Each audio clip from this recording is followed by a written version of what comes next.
आज supreme court का जो एक फैसला अखबारों में छपा है, मुझे उसके बारे में आपसे बात करनी है। ये जो फैसला है ये SC, ST और OBC के आरक्षण से जुड़ा हुआ है और इसका जो असर है वो पूरे देश पर उसका असर होना है, क्योंकि ये सुप्रीम कोर्ट का फैसला है। संक्षेप में जान लेते हैं। आप में से ज़्यादातर लोगों ने पढ़ भी लिया होगा कि वो फैसला क्या है और उसके डिटेल्स क्या हैं। इसके बारे में आज चुके अखबारों में काफ़ी छप चुका है, सोशल मीडिया में इस समय काफ़ी उसकी चर्चा है, वो बहुत शेयर हो चुका है, तमाम बड़े अखबारों में ये खबर छपी है। फैसला अगर आप कहें कि एक लाइन में क्या है, तो फैसला ये है कि जो आरक्षण है, जो संविधान से निकली हुई एक व्यवस्था है, इसको लागू करने का या न लागू करने का पूरा अधिकार जो है अब सरकारों को दे दिया गया है। यानी कोई सरकार अगर चाहे तो वो आरक्षण लागू करेगी और अगर न चाहे तो आरक्षण लागू नहीं करेगी। ये सुप्रीम कोर्ट का फैसला मोटे तौर पर है। मैंने कई बड़े वकीलों से बात की, सबकी यही व्याख्या है कि आज अब इस फैसले के बाद SC, ST और OBC के आरक्षण को जो हम अपना संवैधानिक अधिकार मान रहे थे, अब वो संवैधानिक अधिकार नहीं है। ये पूरा जिम्मा राज्य सरकारों को दे दिया गया है, केंद्र सरकार को दे दिया गया है कि वो तय करें कि आरक्षण दिया जाएगा या नहीं दिया जाएगा। तो बहुत सारे लोग हमारे साथ जुड़े हुए हैं। मुझे वो एक आप कंफर्मेशन दीजिए कि आप ऑडियो साफ साफ सुन पा रहे हैं, बल्कि मैं लेवल माइक यूज कर लेता हूं, शायद उससे आवाज़ थोड़ी और बेहतर हो जाएगी। और ये मुझे ये भी बताएं कि आप लोग क्या साफ साफ मुझे बिल्कुल सीधा जैसा देखना चाहिए कि मोबाइल फ़ोन पर उस तरह से देख रहे हैं। तो अच्छा, ये कंफर्मेशन मुझे आ रहा है कि ऑडियो आप लोग साफ साफ सुन पा रहे हैं और या ठीक है। थैंक यू साहब, आपने भी मुझे बता दिया। तो सारे लोगों का ये है कि ऑडियो साफ साफ सुन पा रहे हैं। तो ये जो फैसला है, ये फैसला नागेश्वर राव और हेमंत गुप्ता, ये दो जजों की जो पीठ है सुप्रीम कोर्ट की, उनके तरफ से आया है। और इस फैसले की जरूरत क्यों पड़ी, उसकी बैकग्राउंड पर मैं थोड़ा बात करूंगा और उसके बाद इस फैसले की संवैधानिकता पर बात करूंगा और इसका कितना बड़ा असर होने वाला है। मैं बहुत स्पष्ट तौर पर मानता हूं कि आरक्षण के खिलाफ दिया गया अब तक का ये सबसे बड़ा फैसला है। अब तक सुप्रीम कोर्ट की तरफ से या किसी भी कोर्ट की तरफ से आमतौर पर आरक्षण विरोधी फैसले आते रहते हैं। वो तो आपने देखा होगा, जो भी पढ़े लिखे लोग हैं उन्होंने लगातार देखा होगा कि कोर्ट का एक चरित्र है जिसको लेकर बहुत सारी बातचीत हो चुकी है। ये फैसला जो है ये उत्तराखंड के हाईकोर्ट से सुप्रीम कोर्ट में आया है और ये फैसले की नौबत इसलिए आई क्योंकि 5 सितंबर 2012 को उत्तराखंड सरकार ने एक परिपत्र जारी करके SC और ST आरक्षण को किनारे रखकर राज्य सरकार के पदों को भरने का फैसला किया। तो एक तारीख याद रखिए, 5 सितंबर 2012। तो 5 सितंबर 2012 को उत्तराखंड सरकार एक परिपत्र जारी करती है कि SC और ST का रिजर्वेशन किनारे रखते हैं और सरकारी पदों को भर लेते हैं। इसके खिलाफ बहुत सारे लोग उत्तराखंड के हाईकोर्ट में गए और उत्तराखंड के हाईकोर्ट ने संविधान के अनुच्छेदों के आधार पर 16(4), 15(4) और 16(4) की उपधाराओं के आधार पर यह फैसला दिया कि ऐसा नहीं किया जा सकता है, SC, ST का आरक्षण राज्य सरकार को देना चाहिए। लेकिन उत्तराखंड सरकार यहाँ पर संतुष्ट नहीं होती है और वो सुप्रीम कोर्ट आ जाती है कि नहीं, हमें SC, ST को आरक्षण नहीं देना है और हमारा जो परिपत्र है वो सही है। अब उत्तराखंड सरकार आरक्षण के खिलाफ सुप्रीम कोर्ट आती है और सुप्रीम कोर्ट में वो बहुत बड़े महंगे वकील रखती है आरक्षण के खिलाफ बहस करने के लिए। उसमें रंजीत कुमार, मुकुल रोहतगी और PS नरसिम्हा, ये 3 वकील उत्तराखंड की सरकार की तरफ से ये आर्ग्यू करने के लिए खड़े होते हैं कि ये जो आरक्षण है इसको अगर हम नहीं देना चाहते हैं तो हम नहीं देंगे, ये राज्य सरकार के अधिकार क्षेत्र के अंदर है। और जो लोग इस फैसले को, इस परिपत्र को चुनौती दे रहे थे, उन्होंने भी अपने तरफ से वकील खड़े किए और इसकी बहस चली। 2 जजों की पीठ इस फैसले को सुनने के लिए बैठी और अब फैसला ये है कि राज्य सरकार तय करेगी। ये कोई फंडामेंटल राइट्स नहीं है, ये सुप्रीम कोर्ट का अब आदेश है। चूंकि ये सुप्रीम कोर्ट देश में न्यायिक मामलों पर फैसला करने वाली सबसे बड़ी कोर्ट है और इसको चुनौती सिर्फ और सिर्फ केंद्र सरकार कानून बनाकर कर सकती है। जैसा कि आपने देखा था कि SC, ST एक्ट के मामले में जब गोयल और ललित की बेंच ने सुप्रीम कोर्ट से फैसला दिया कि इसमें जमानत हो सकती है, इस धारा का दुरुपयोग होता है, इस धारा का उस तरह से इस्तेमाल नहीं होना चाहिए, एसएसपी की इजाज़त की ज़रूरत पड़ेगी और सरकारी कर्मचारी के लिए उसके बॉस की इजाज़त की ज़रूरत पड़ेगी। तो जब देश में बहुत बड़ा आंदोलन हुआ और लाखों लोग सड़कों पर उतरे, बहुत बड़ा भारत बंद हुआ, तो अल्टीमेटली केंद्र सरकार ने संसद में कानून बनाकर सुप्रीम कोर्ट के उस फैसले को किनारे रख दिया और आज की तारीख में SC/ST एक्ट अपने पुराने रूप में लागू है। तो सुप्रीम कोर्ट जब कोई फैसला देती है तो केंद्र सरकार के पास और संसद के पास ये अख्तियार होता है कि उसको वो उस पर उसके खिलाफ फिर उसको बदलते हुए कोई कानून लाए। तो अब चूंकि इस मामले में बहुत दिलचस्प स्थिति है, बीजेपी की सरकार जो उत्तराखंड में है वो सुप्रीम कोर्ट में आर्ग्यू करती है कि हम आरक्षण नहीं देना चाहते हैं और महंगे वकील खड़े करती है और उसके आर्गुमेंट के आधार पर सुप्रीम कोर्ट एक फैसला देता है। देखिए, इसमें अब एक दिक्कत है।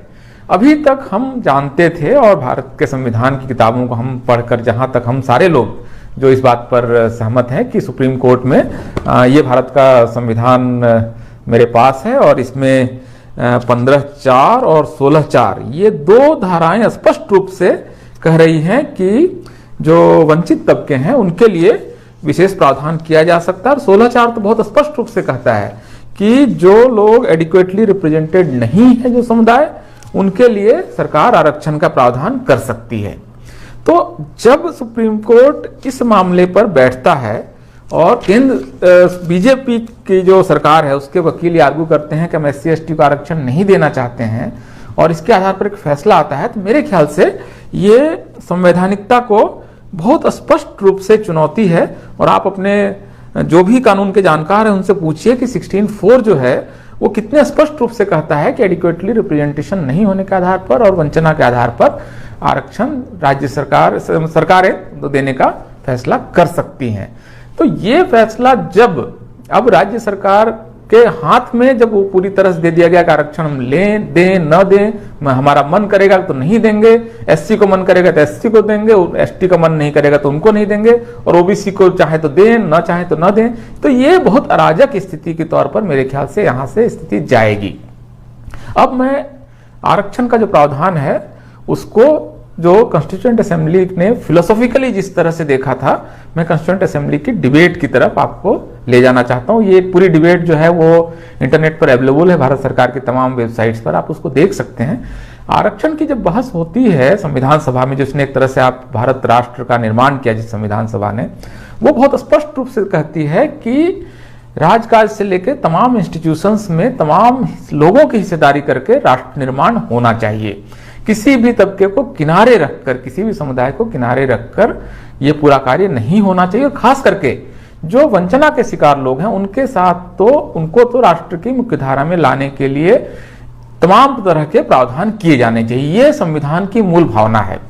अब SC और ST निश्चित रूप से भारत के संविधान की उस भावना के हिसाब से राष्ट्र निर्माण में उस तरह से हिस्सेदार नहीं बन पाए हैं, तमाम इंस्टीट्यूशंस में उनकी वो हिस्सेदारी नहीं सुनिश्चित हो पाई है जिसके आधार पर ये कह सकें कि SC/ST भी राष्ट्र के निर्माण में उतना हिस्सेदार बन पाया है जितना उनको बनना चाहिए। तो अगर संविधान की ये भावना है कि आरक्षण होना चाहिए, दो आधार पर होना चाहिए, बहुत स्पष्ट है उसमें कि वंचना के आधार पर, कोई डिप्रिवेशन के आधार पर, और दूसरा एडिक्वेट रिप्रेजेंटेशन नहीं होने के आधार पर। इसमें आर्टिकल 340 आप पढ़िए अभी अगर आपके पास है, इसमें यह भी कहा गया है कि सामाजिक और शैक्षणिक रूप से जो पिछड़े वर्ग हैं, एजुकेशनली और सोशली बैकवर्ड क्लासेज जो हैं, उनके लिए भी विशेष प्रावधान किए जाएंगे। तो ये कैटेगरीज हैं आरक्षण की। हालांकि इस बीच में भारत सरकार ने एक संविधान की मूल भावना की ऐसी की तैसी करते हुए सवर्णों को संतुष्ट करने के लिए आर्थिक आधार पर सवर्ण जातियों को ये पहला जातिगत आरक्षण है, EWS का आरक्षण भी दिया। 3 दिन के अंदर में उसको संसद में बगैर बहस कराए, राष्ट्रीय बहस कराए, उन्होंने EWS का आरक्षण दे दिया, क्योंकि उससे उनको लग रहा था कि सवर्ण एकजुट हो जाएंगे हमारे साथ, और सवर्ण एकजुट हो जाएंगे तो बाकी जातियों को भी वो खींच कर ले आएंगे, क्योंकि ओपिनियन मेकिंग में उनकी बहुत बड़ी भूमिका है। तो संविधान के साथ पहला जो संविधान पर आघात हुआ खास करके आरक्षण के मामले में, ये NDA सरकार करती है 2019 में। केंद्र सरकार, सॉरी लाइट हमारे इलाके की चली गई है, सिर्फ अब हमारे पास जो लाइट है वो इन्वर्टर की लाइट है। तो ये जो पूरी जो व्यवस्था आई जो EWS की, और उसके बाद ये मेरे ख्याल से दूसरा बड़ा हमला है, और इसका जो असर है वो इस देश की 85% आबादी पर सीधे तौर पर पड़ने वाला है। ये संविधान की भावना के खिलाफ है, संविधान के आर्टिकल 15(4) और 16(4) के खिलाफ है। तो मुझे लगता है कि इसको लेकर बहुत गंभीरता से विचार करना चाहिए। राजनीतिक दल, मुझे नहीं मालूम कि कौन इस पर क्या बोलेगा, हो सकता है कि उनको भी लगे, और जो विपक्ष के राजनीतिक दल हैं उनको भी ये लग सकता है कि भाई हम अपर कास्ट को क्यों नाराज करेंगे। अपर कास्ट को नाराज करने का मतलब जुडिशरी को नाराज करना है, मीडिया को नाराज करना है, ब्यूरोक्रेसी के एक हिस्से को नाराज करना है, सारे ओपिनियन मेकर्स को, सारे चैनलों के एंकर्स को, सबको नाराज करना है। तो क्यों हम अपर कास्ट को नाराज करें। राजनीतिक दल तो नफा नुकसान में इस तरह से सोच सकते हैं। मेरे ख्याल से यहाँ पर जो दायित्व है वो समाज का है, सोसाइटी का है, जिसने बहुत बहादुरी से अपने SC/ST एक्ट को बचाया, आरक्षण को अभी तक वो बचाते आ रहे हैं। निश्चित रूप से देखिए, आरक्षण जो है उसको आप हल्के रूप में मत लीजिए। विश्व इतिहास की सबसे बड़ी आर्थिक और सामाजिक क्रांति है, जिसने इस देश में 5 करोड़ लोगों का, लगभग 5 करोड़ लोगों का वो मिडिल क्लास तैयार किया है जो अदरवाइज तैयार नहीं होता।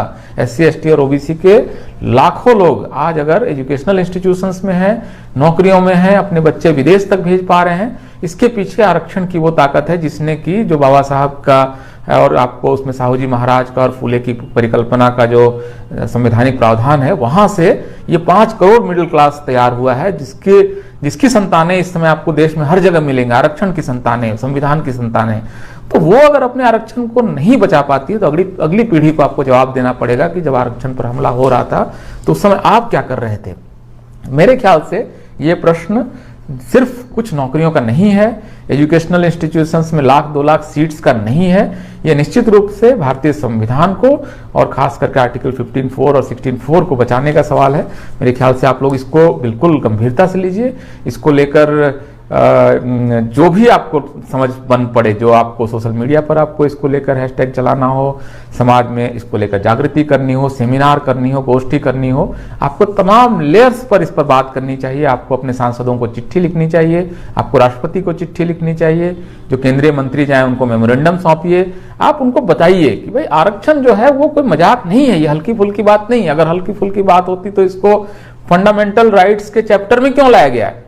ये मूल अधिकारों के चैप्टर में 16(4) इसलिए है क्योंकि ये मूल अधिकार है, और अगर ये मूल अधिकार है तो जुडिशियरी को ये कहने का कौन सा अधिकार है कि ये वो कहे कि ये फंडामेंटल राइट्स नहीं है।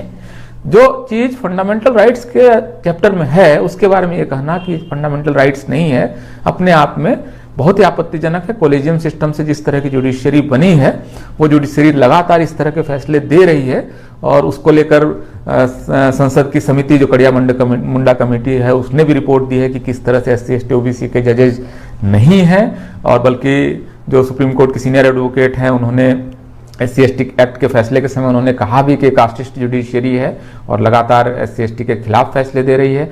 तो और इसके देखिए बहुत दिलचस्प बात है कि इसको लेकर उन पर कंटेम्प्ट ऑफ कोर्ट भी नहीं होता है। जब वो कहती हैं कि जजेज जो हैं वो जातिवादी भावना से ये फैसले लिख रहे हैं, तो इस पर कोई कंटेम्प्ट ऑफ कोर्ट भी नहीं होता है। असल में सुप्रीम कोर्ट चाहता ही नहीं कि इस बारे में कोई डिबेट हो, वरना वो बहुत आसानी से सीनियर एडवोकेट इंदिरा जयसिंह के खिलाफ कंटेम्प्ट ऑफ कोर्ट करते हैं। अदालत की अवमानना का वो मुकदमा वो उन पर चलाया जा सकता था, लेकिन उन्होंने ऐसा नहीं किया। इसका मतलब वो जानते हैं कि उनके न्यायपालिका के चरित्र में कुछ समस्याएं हैं। प्रश्न सिर्फ यही है कि क्या इस समय हम आरक्षण को इसी तरह नष्ट होते हुए देखेंगे। क्या ये पूरा मामला इस तरह से होगा कि सरकार पर मामला है, तो आप अगर SC/ST OBC की समर्थक सरकार बनेगी उस समय आरक्षण रहेगा, और जिस समय SC/ST OBC के हितों के खिलाफ कोई सरकार बनेगी तो इसी तरह उत्तराखंड सरकार की तरह कोई सरकार जाएगी सुप्रीम कोर्ट में, और अपने उसका तो इसकी अब जरूरत भी नहीं रही, वो सीधे कहेगी कि आरक्षण हम नहीं देते हैं। तो क्या इसको इतनी मनमानी पर छोड़ा जा सकता है आरक्षण के मामले को? अगर आपको लगता है कि इसको इतनी मनमानी पर नहीं छोड़ा जा सकता है तो निश्चित रूप से इस पर आपको एजिटेटेड होना चाहिए, आपको नाराज होना चाहिए, और आपको अपनी नाराजगी संवैधानिक तरीके से आपको जतानी चाहिए। हम सबकी नज़र इस पर होनी चाहिए कि अलग अलग राजनीतिक दल इस पर क्या पोजीशन लेते हैं, और सरकार अगर चाहे तो उनके लिए बहुत आसान है, वो एक दिन का विशेष सत्र संसद का बुलाकर एक वो एक्ट पारित करके इस फैसले को निरस्त कर सकती है। लेकिन वही बीजेपी सरकार क्या इस काम को करेगी जिसने कि आरक्षण न हो इसके लिए उन्होंने 3-3 वकील सुप्रीम कोर्ट में खड़े कर दिए। तो ये प्रश्न जो है ये पूरे न्यायपालिका के चरित्र के साथ ही भारतीय संविधान के लिए एक बहुत महत्वपूर्ण प्रश्न है। ये डिस्ट्रीब्यूटिव जस्टिस का और भी एक बहुत बड़ा फिलोसॉफिकल इशू है कि किसको न्याय मिलना चाहिए, क्या उनको न्याय पहले मिलना चाहिए जो ज्यादा वंचित हैं। इस तरह की बहुत सारे कॉन्सेप्ट्स पर बात होनी चाहिए, होगी। और अल्टीमेटली एक प्रश्न ये भी है कि अगर SC ST OBC को माइनस करके ये राष्ट्र बनना है तो ये राष्ट्र दरअसल वो बनाने वाले लोग नहीं हैं। जो लोग भी SC ST OBC का आरक्षण का विरोध कर रहे हैं दरअसल वो इस राष्ट्र के विरोधी है, इस देश के राष्ट्र निर्माण के खिलाफ हैं। उन कहने को वो भारत माता की जय बहुत जोर से बोल सकते हैं, लेकिन भारत माता की जय का मतलब भारत में लोग रहने वाले लोगों की जय है। और अगर इसमें 85% को आप हिस्सा ही नहीं देंगे, उनको आप राजकाज में हिस्सेदारी लेने ही नहीं देंगे, तो आपके भारत माता का जय जो है बहुत खुला नारा बन जाएगा। आप सिर्फ झंडे और नक्शे से कोई देश नहीं बनता है, लोगों से देश बनता है। तो लोगों की जब हिस्सेदारी नहीं होगी तो ये पूरा राष्ट्र जो है वो एक तरह से एक प्लूटोक्रेसी बन जाएगा। जो प्लूटो ने नारा एक व्यवस्था दी थी कि जो समर्थ और इलीट हैं वही देश चलाएं, तो ये प्लूटोक्रेसी हो जाएगी, डेमोक्रेसी नहीं रह जाएगी। तो इस संकट की घड़ी में, जो संविधान पर आए इस संकट की घड़ी में, मुझे लगता है कि आपको इस बारे में और बात करनी चाहिए और लगातार एजिटेटेड होना चाहिए। और आप लोग भी अपने अपने फेसबुक पर मेरे ख्याल से लाइव करें, बात करें, लिखें, अपने जनप्रतिनिधियों को, जैसे मैंने कहा, कि उनको बताएं कि ये एक गंभीर प्रश्न है और इस पर बातचीत होनी चाहिए। तो बहुत बहुत शुक्रिया दोस्तों। मैं इस बारे में और अगर आपको लगता है, मैं आपके सारे कमेंट्स में अभी देख रहा हूँ, तो मैं इनको फिर से एक बार देखकर अगर कोई ऐसा प्रश्न आता है जिस पर मुझे फिर से आपके साथ रूबरू होना चाहिए, तो मैं आपको नोटिस कम से कम आधा घंटे पहले बताऊंगा कि मुझे आपसे ये बात करनी है। तो मैं आपसे इस बारे में अगली बार, बल्कि हम कोशिश भी करेंगे कि सुप्रीम कोर्ट के कुछ एडवोकेट्स के साथ इस पर बात की जाए और समझने की कोशिश की जाए कि इसका भारत की 85% जनता के लिए सुप्रीम कोर्ट के इस फैसले का क्या मतलब है। बहुत बहुत शुक्रिया। Good night. आप स्वस्थ रहें और प्रसन्न रहें, लेकिन एजिटेटेड भी रहें। बहुत बहुत धन्यवाद।